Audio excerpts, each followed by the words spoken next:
Salut à tous, on se retrouve aujourd'hui pour une nouvelle vidéo où je vais vous présenter ma voiture thermique. Bon, vous allez souvent m'entendre dire Mathilde puisque c'est son surnom, voilà. Avec un ami, on se tapait un délire. Donc moi, ma voiture c'est Mathilde et lui, sa grosse thermique s'appelle Henri Nilsson. Et bon voilà, nos deux voitures se sont mariées et tout. Bon, après ça c'est notre petit délire personnel, mais je vous partage ça quand même. Donc ça c'est une voiture donc thermique avec un moteur 3,5 cm3. Donc voilà, le Alpha 21. Donc ces véhicules-là fonctionnent à l'essence, mais c'est pas l'essence que vous allez à la pompe ou au mélange d'huile ou quoi, non, non, non. C'est une essence spéciale. Donc c'est de la nitro. Moi je roule en 16%. Donc voilà. Donc c'est un véhicule que j'ai fait moi-même, hein. Même si vous pouvez voir Pirate 8.6 ou quoi dessus, j'ai juste gardé l'aspect général de la voiture, quoi.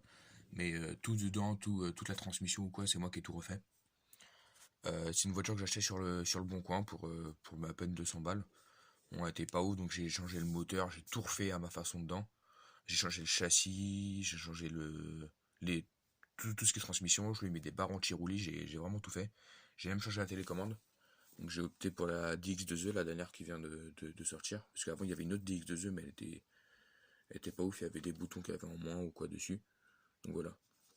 Donc je pourrais pas vous faire de test sur cette voiture, parce que tout simplement il y a une pièce à l'intérieur du moteur qui a cassé. Pour ceux qui s'y connaissent, c'est l'écrou libre.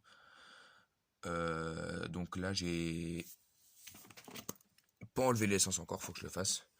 Faut que j'enlève l'essence, faut que je regraisse le moteur. J'ai déjà enlevé tout ce qui est batterie et pile de la télécommande, puisque je vais pas m'en servir avant un mois ou deux, parce que le temps que je la répare ou quoi, et le temps qu'il fasse un peu plus beau aussi, parce que le thermique c'est assez capricieux. Donc je vais vous montrer l'intérieur. Voilà. Donc le pot d'échappement, comme vous pouvez voir, il est démonté, parce que j'ai démonté le moteur et vous pouvez voir que le joint de pot d'échappement il est mort. Donc je vais pas le remonter tout de suite, je vais en acheter un nouveau. Donc vous voyez très bien que c'est pas des trucs, c'est des trucs que j'ai fait moi-même, quoi. Enfin, voilà, donc j'ai rajouté un petit écran. La batterie, normalement, elle est encore dedans, si je dis pas de bêtises. Voilà, donc ça dit le voltage en permanence. Et quand vous entrez dans un voltage inférieur à ce que vous avez indiqué, bah, le truc se met à biper, biper, biper pour vous dire qu'il n'y a quasiment plus de batterie. Parce que oui, le problème sur le thermique, c'est que si votre côté électronique lâche, que vous êtes en pleine accélération, lui, le thermique, il s'en fout de l'électrique. Donc lui, il va continuer d'avancer juste autant qu'il trouve qu'il tape un mur ou qu'il n'ait plus d'essence. Mais en général, il tape plus un mur qu'il n'ait plus d'essence quand même. Donc voilà. Donc le kit que je vous parlais là pour la pirate zombie, c'est ces petits trucs là. Donc voilà, c'est moi qui ai purement bricolé mon truc, hein. Voilà où j'ai fait mes petits câbles électriques, hop, qui partent après dans le boîtier de réception. Donc à l'avant, je suis équipé d'un servomoteur e-tech qui me semble. Oui, voilà, c'est du e-tech. Donc pignon métal, 15 kg de couple. Et à l'arrière, est-ce que j'ai... Ça par contre c'est vraiment pas ouf. Je suis équipé d'un Futaba 3 kg de base là comme il y avait sur la Pirate Zombie. Oui, il est débranché du carburateur aussi le truc. Parce que j'ai vraiment démonté le moteur en fait. Donc voilà, c'est un truc qui a 2-3 kg de couple. Hop, tac. Donc voilà, là c'est le filtre à air, le moteur, et voilà. Donc c'est une voiture qui est quand même relativement lourde, un châssis métal, aluminium et tout. Donc voilà. Donc c'est moi qui ai mis l'aluminium sur le côté pour protéger le plastique, comme ça c'est lui qui morfle après, voilà. C'est du scotch aluminium. Donc voilà. Elle est vachement lourde, c'est un truc de fou. Donc avec cette petite télécommande là, j'ai 350 mètres de portée, il me semble. Voilà. Donc budget, ça c'est pas du tout pareil que les deux cocottes qui sont derrière là. J'en suis à plus de 1000 balles de budget dessus. Oui, parce que je fais un petit tableau pour savoir combien je mets dedans. À chaque dépense, j'inscris ce que je mets dedans. Et je crois que je tourne aux alentours de 1080, 1100 euros dedans. C'est énorme.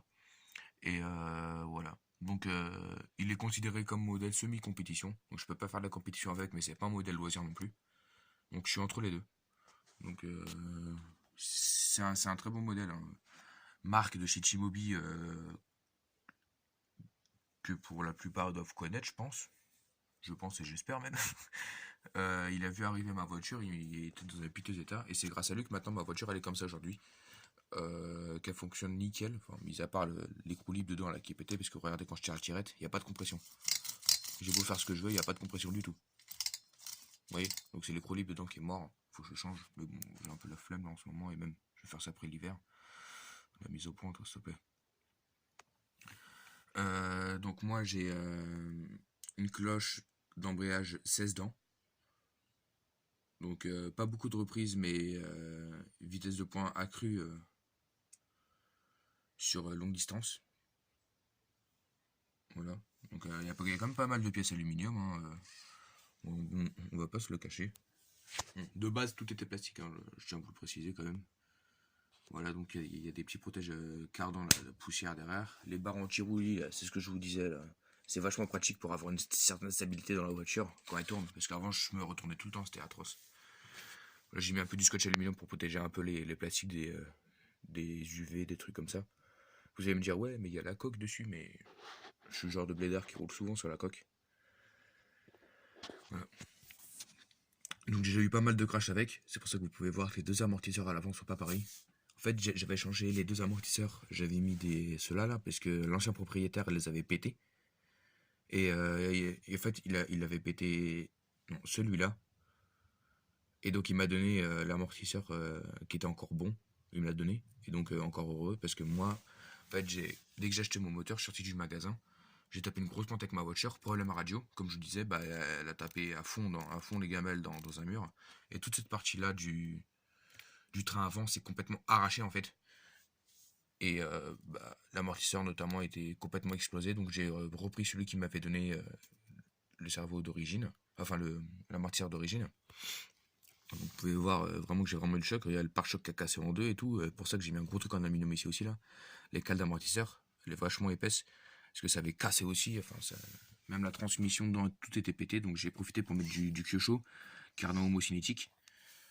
Avant c'est du CVD. Enfin, moi je sais pas trop la différence, mais on me dit que c'est mieux. Bon bah écoute, c'est mieux, c'est mieux. Voilà.